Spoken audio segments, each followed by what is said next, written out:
بهمة حب الأنام।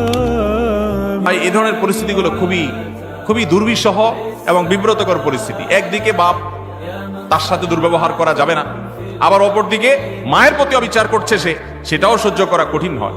সন্তান হিসাবে আমাদের কর্তব্য হলো মার প্রতি যদি প্রহার করতে আসে, শারীরিকভাবে নির্যাতন করতে আসে বাবা, অবশ্যই ঢাল হয়ে বাধা দেওয়া, যে মারলে আমার গায়ে মারো, আমার গায়ে, মায়ের গায়ে মারবা না।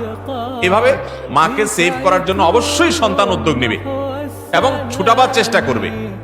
কিন্তু তাই বলে বাপে মাকে মারছে এই জন্য পাল্টা যায় বাপের দু চারটা মারতে কিন্তু পারবে না, কারণ বাপ।